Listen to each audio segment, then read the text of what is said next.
राधे राधे दोस्तों, कैसे हो आप सब। आशा करती हूँ आप सब अच्छे होंगे। आज के वीडियो में हम बात करेंगे साइंस एनसीईआरटी क्लास 7 के चैप्टर 8 के बारे में। पिछले वीडियो में हमने इस चैप्टर का डिस्कशन किया था और आज हम इसके जो भी क्वेश्चन बने हैं वो करेंगे चैप्टर से और उसके अभ्यास के प्रश्न करेंगे। चैप्टर का नाम है पवन, तूफान और चक्रवात। पवन किसे कहते हैं? गतिशील वायु पवन कहलाती है। गर्म जल से भरे डिब्बे में रख ठंडा जल डालने से डिब्बे का आकार विरूपित हो जाता है। आपने अक्सर देखा होगा कि जब हम गर्म जल से भरे डिब्बे में ठंडा जल डालते हैं तो उसका आकार चेंज हो जाता है। ऐसा क्यों होता है? जब डिब्बे अथवा बोतल पर पानी डाला जाता है तो डिब्बे के अंदर की कुछ भाप जल में संघनित हो जाती है। जब हम लोग डिब्बे या फिर बोतल में पानी डालते हैं तो क्या होता है, डिब्बे का अंदर का जो कुछ भाप जो होता है वो जल में संघनित हो जाता है, जिससे भीतर की वायु की मात्रा कम हो जाती है। जिससे क्या होता है, भीतर का जो वायु की मात्रा होता है वो कम हो जाता है और इसके परिणाम स्वरूप होता है कि डिब्बे के भीतर वायु का दाब डिब्बे की बाहर की वायु दाब से कम हो जाता है। डिब्बे के भीतर का जो वायु दाब होता है वो डिब्बे की बाहर की वायु दाब से कम हो जाता है। दाब के इस अंतर के कारण जो होता है, डब्बा पिचक जाता है। यह क्रियाकलाप पुनः पुष्टि करता है कि वायु दाब डालती है। इसी से पता चलता है कि वायु दाब डालती है। पवन की गति सदैव किस ओर होती है? पवन सदैव अधिक वायुदाब वाले क्षेत्र से कम वायुदाब वाले क्षेत्र की ओर गति करते हैं। पवन कैसे गति करता है? अधिक वायुदाब से कम वायुदाब की ओर। पवन का वेग बढ़ने से वायुदाब वास्तव में कम हो जाता है। वायुदाबों के बीच जितना अधिक अंतर होगा, पवन का वेग उतना ही अधिक होगा।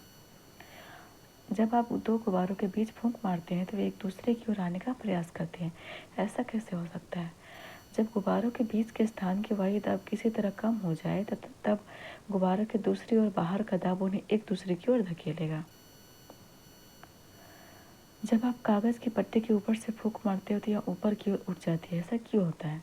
ऐसा तभी संभव होगा जब कागज में फूंक मारने पर पट्टी के ऊपर दाब कम हो जाता है। पवन का वेग बढ़ने से वायु दाब वास्तव में कम हो जाता है। अक्सर आपने देखा होगा कि आप कागज ऐसे सीधा रखते हैं और उसको फूंक मारते हैं तो ऊपर की ओर उठ जाती है। और ऐसा इसलिए होता है क्योंकि फूंक मारने पर वायु दाब कम हो जाता है, ऊपर वायु दाब कम हो जाता है। इसीलिए धुआं ऊपर क्यों उड़ता है? गर्म किए जाने पर वायु का प्रसार होता है। गर्म किए जाने पर क्या होता है? वायु का प्रसार होता है और यह अधिक स्थान घेरती है। गर्म होने पर वायु ऊपर की ओर उठती है। जब कोई दी गई वस्तु पहले से अधिक स्थान घेरती है तो वह हल्की प्रतीत होती है। इसलिए गर्म वायु ठंडी वायु की अपेक्षा हल्की होती है। यही कारण है कि धुआं ऊपर उड़ता है। किस प्रकार से उत्पन्न पवन धाराएं उत्तर और दक्षिण से भूमध्य रेखा की ओर बहती है? भूमध्य रेखा के आसपास के क्षेत्रों को सूर्य की अधिकतम ऊष्मा मिलती है। इससे उन क्षेत्रों में पृथ्वी की सतह के निकट की वायु गर्म हो जाती है और गर्म वायु ऊपर उठती है और ठंडी वायु भूमध्य रेखा के दोनों ओर स्थित 0 डिग्री से 30 डिग्री अक्षांश की पट्टी के क्षेत्रों से भूमध्य क्षेत्र की ओर गतिशील हो जाती है। इस प्रकार उत्पन्न धाराएं उत्तर और दक्षिण से भूमध्य रेखा की ओर बहती है। वायु का प्रवाह ध्रुवों से अपेक्षाकृत अधिक गर्म क्षेत्रों की ओर किस प्रकार होता है? ध्रुवों पर वायु पृथ्वी के लगभग 60 डिग्री अक्षांश तक के क्षेत्रों की वायु से अधिक ठंडी होती है। इन क्षेत्रों में गर्म वायु ऊपर उठती है, जिसका स्थान लेने के लिए ध्रुवों से ठंडी वायु उस ओर प्रवाहित होने लगती है। इस प्रकार वायु का प्रवाह ध्रुवों से अपेक्षाकृत अधिक गर्म क्षेत्रों की ओर होता रहता है। 30 डिग्री तथा 60 डिग्री अक्षांश के क्षेत्रों के असमान रूप से गर्म होने के कारण पवन का प्रवाह 30 डिग्री अक्षांश से 60 डिग्री अक्षांश की ओर होगा। पवन के प्रवाह की दिशा किस ओर होगी? पवन के प्रवाह की दिशा उत्तर दक्षिण दिशा में उत्तर से दक्षिण की ओर अथवा दक्षिण से उत्तर की ओर होती है। दिशा में यह जो परिवर्तन होता है पृथ्वी के घूर्णन के कारण होता है। पवन समुद्र से स्थल की ओर कब बहती है? ग्रीष्मकाल। गर्मियों में थली क्षेत्र अधिक तेजी से गर्म होता है और अधिकांश समय थल का ताप समुद्री जल की अपेक्षा अधिक रहता है। थल के ऊपर की वायु गर्म होकर ऊपर उठ जाती है। इससे पवन समुद्र से थल की ओर बहती है। थल विशेष रूप से राजस्थान के मरुस्थलों के असमान तापमान से ग्रीष्मकाल में दक्षिण पश्चिम दिशा से मानसून निर्मित होता है। ये मानसूनी पवनें अपने साथ हिंद महासागर से काफी जल वाष्प लेकर आती है। पवन जब समुद्र से थल की ओर बहती गर्मी में, क्योंकि गर्मी में तो थल क्षेत्र अधिक तेजी से गर्म हो जाता है, इसलिए ठंडी हवा जो होती है वो समुद्र से थल की ओर बहती हैं। गर्म मानसून हवाएं अपने साथ जलवाष्प लाती है, जिससे वर्षा होती है। शीतकाल, सर्दियों में पवन के प्रवाह की दिशा किस ओर हो जाती है? शीतकाल, सर्दियों में पवन के प्रवाह की दिशा विपरीत हो जाती है, अर्थात यह थल से समुद्र की ओर हो जाती है। क्योंकि सर्दी में क्या होता है, थल समुद्र की अपेक्षा ठंडा होता है और समुद्र का ऊपर का जो पानी होता है गर्म रहता है। शीतकाल में थल और जल के असमान तापमान के कारण पवन उत्तर पश्चिम की अपेक्षा ठंडे स्थानों से आती है। शीत पवन अपने साथ जलवाष्प लाती है, इसलिए शीतकाल में वर्षा भी कम होती है। तड़ित झंझावात किसे कहते हैं? ताप में वृद्धि होने के कारण ऊपर की ओर उड़ती हुई पवन प्रबल हो जाती है और पवन वायु में पहले से ही विद्यमान जल बूंदों को अपने साथ ऊपर की ओर ले जाती है, जहाँ ताप कम होने के कारण वे जम जाती है और पुनः नीचे की ओर गिरने लगती है। गिरती हुई जल की बूंदें और तीव्र वेग से ऊपर उठते हुए वायु की परस्पर क्रिया से बिजली तड़ित कौनती है, जिससे ध्वनि उत्पन्न होती है। इसी घटना को हम तड़ित झंझावात कहते हैं। जब ऊपर से जल की बूंदें गिरती हैं और इधर से वायु ऊपर उठती हुई जाती है धरती से, तो क्या होता है, उससे जो दोनों में परस्पर ये होती है, जो परस्पर क्रिया होती है, उससे से बिजली कौनती है और इसी घटना को हम तड़ित झंझावात कहते हैं। और यदि झंझा के साथ तड़ित बिजली भी गिरे तो उसे तड़ित झंझावात कहते हैं। तड़ित झंझावात के समय हमें क्या क्या सावधानी बरतनी चाहिए? किसी ऐसे वृक्ष के नीचे आश्रय ना ले जो अलग अलग हो। यदि आप वन में हैं तो किसी छोटे वृक्ष के नीचे आश्रय लें, खुली जमीन पर ना लेटें। धातु की डंडी वाले छाते का उपयोग ना करें और खिड़की के निकट ना बैठे। खुले गैरेज, भंडारण शेड, धात्विक चादरों की छत वाले शेड आदि आश्रय लेने के लिए उपयुक्त स्थान नहीं होती है। कार अथवा बस आश्रय लेने के लिए सुरक्षित स्थान है। यदि आप जल में हैं तो बाहर निकलकर किसी इमारत में चले जाएं। चक्रवात किसे कहते हैं? बादल के बनने से पहले जल वायुमंडल से ऊष्मा लेकर वाष्प में परिवर्तित हो जाता है। जलवाष्प वर्षा की बूंद के रूप में पुनः द्रव रूप में परिवर्तित हो जाता है, तो यह ऊष्मा वायुमंडल में निर्मित हो जाती है। निर्मित होने वाली ऊष्मा से आसपास की वायु गर्म हो जाती है। इस प्रकार वायु ऊपर की ओर उठती है और जिससे वायुदाब कम हो जाता है। फलस्वरूप क्या होता है कि तड़ित झंझा केंद्र की ओर उच्च वेग की अधिक वायु गति करने लगती है और उस चक्र की पुनरावृत्ति अनेक बार होती रहती है। घटनाओं की इस श्रृंखला का अंत बहुत ही निम्न दाब के ऐसे तंत्र के निर्माण के साथ होता है जिसके चारों ओर उच्च वेग की वायु की अनेक परतें कुंडली के रूप में घूमती रहती है। मौसम की इस स्थिति को हम चक्रवात कहते हैं। वायु वेग और वायु दिशा चक्रवात के तापमान और आर्द्रता में वृद्धि करने वाले कुछ कारक है। नेत्र किसे कहते हैं? किसी चक्रवात का केंद्र एक शांत क्षेत्र होता है, इसे झंझा का नेत्र कहते हैं। चक्रवातों द्वारा होने वाले विनाश क्या क्या है? चक्रवात के नेत्र में निम्न दाब के कारण उसके केंद्र में जल सतह उच्च स्तर तक उठ जाता है और उठता जल 3 से 12 मीटर की ऊंचाई तक उठ सकता है।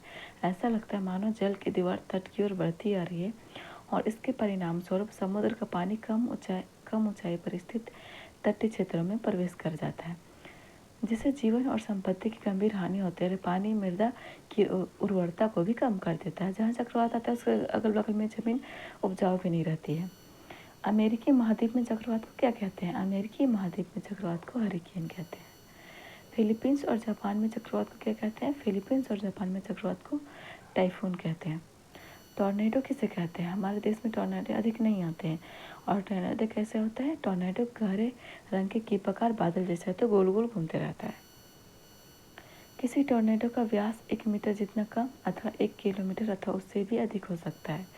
इनकी कीप जैसी संरचना आकाश से पृथ्वी तल की ओर आती हुई प्रतीत होती है। टॉर्नेडो की कीप जैसी संरचना उसके आधार के आसपास की धूल, पत्थर, कंकड़, कचरे और अन्य छोटी बड़ी वस्तुओं को अपने अंदर खींच लेती है निम्न दाब के कारण और फिर उन्हें अपने शीर्ष के निकट बाहर की ओर धकेल कर फेंक देती है। अपनी ओर खींचती है और क्या करते हैं, फिर बाहर धकेल देती है। अधिकांश टॉर्नेडो कमजोर या निर्बल होते हैं, परंतु कोई विनाशकारी टॉर्नेडो लगभग 300 किलोमीटर पर आवर तक भी हो सकता है और इसके गति से वेग कर सकता है। टॉर्नेडो चक्रवात के भीतर भी बन सकते हैं। टॉर्नेडो से बचाव के लिए क्या करना चाहिए? टॉर्नेडो से बचाव के लिए आश्रय भूमि में गहराई पर अथवा किसी भवन के अंदरूनी भाग में स्थित ऐसे कक्ष होते हैं जिनमें खिड़कियां नहीं होती है। यदि ऐसे आश्रय उपलब्ध ना हो तो टॉर्नेडो से बचाव के लिए खिड़कियों को बंद करके किसी मेज, बेंच आदि के नीचे आश्रय लेना बेहतर रहता है। इन स्थानों में कचरा आसानी से नहीं पहुंचता। बचाव के लिए आपको घुटनों के बल नीचे झुककर अपने बाहों को अपने सिर और गर्दन के चारों ओर लपेट लेना चाहिए। वेग की माप करने वाले उपकरण को क्या कहते हैं? वेग की माप करने वाले उपकरण को वायु मापी कहते हैं। चक्रवात के दुष्प्रभावों को कम करने में कौन सी व्यवस्था सहायक हो सकती है? सरकारी और सामाजिक स्तर पर व्यवस्था होना चाहिए। चक्रवात पूर्वानुमान और चेतावनी सेवा। सरकारी संस्थाओं, समुद्र तटों, मछुआरों, जलपोतों, आम जनता को शीघ्र चेतावनी देने के लिए तीव्रगामी संचार व्यवस्था करना चाहिए। चक्रवात संभावित क्षेत्रों में चक्रवात आश्रय का निर्माण और लोगों को तेजी से सुरक्षित स्थानों पर पहुंचाने के लिए प्रशासनिक व्यवस्था। जनता द्वारा किए जाने वाले क्या होना चाहिए? हमें मौसम विज्ञान विभाग द्वारा दूरदर्शन, रेडियो अथवा समाचार पत्रों के माध्यम से प्रसारित की जाने वाली चेतावनियों को नज़रअंदाज नहीं करना चाहिए।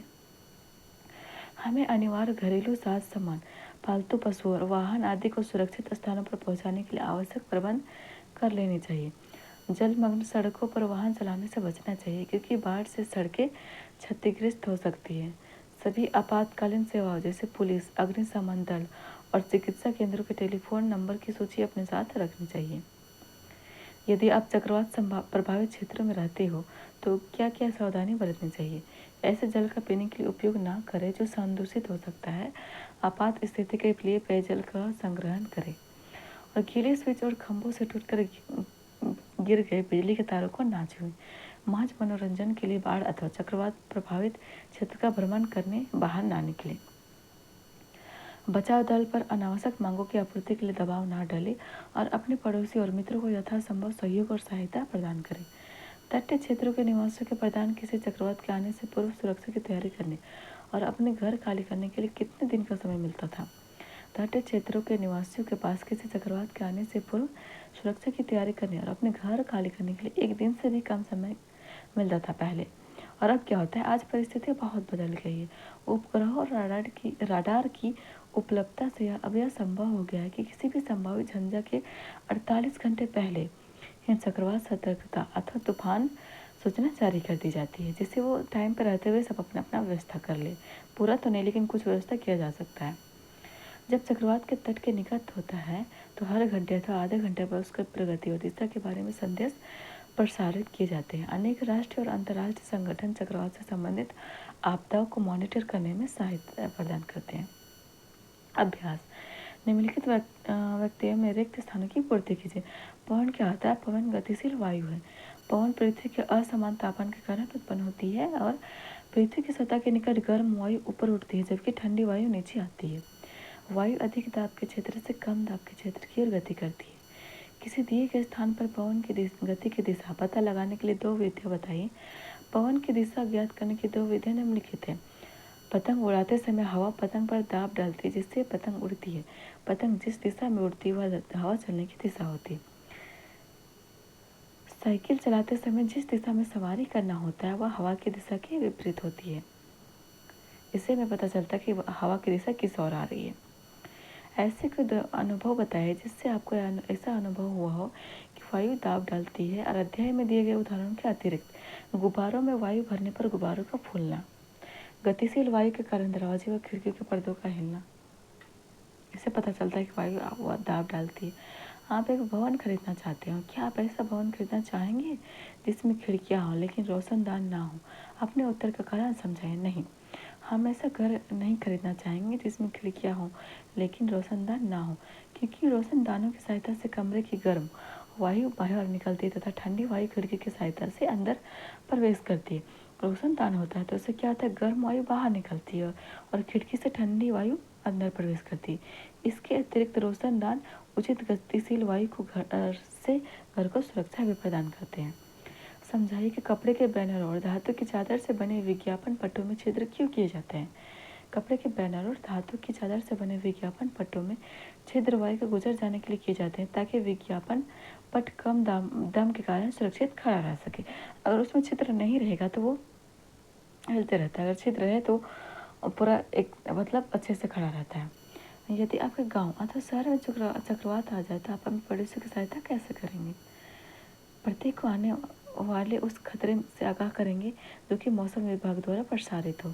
सुरक्षित स्थानों पर पहुंचाकर पीने के लिए उचित पानी की व्यवस्था करके, खाने के लिए उचित भोजन की व्यवस्था करके, प्राथमिक उपचार की सुविधा प्रदान करके और चक्रवात से उत्पन्न होने वाली स्थिति से निपटने के लिए पहले से किस प्रकार की योजना तैयार करने की आवश्यकता होती है?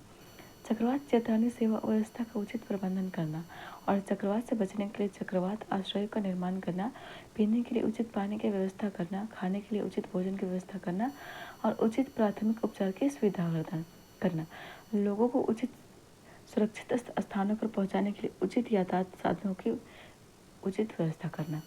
निम्नलिखित में से किस स्थान पर चक्रवात आने की संभावना नहीं होती है? अमृतसर। चक्रवात ज्यादातर तटीय क्षेत्रों में आता है।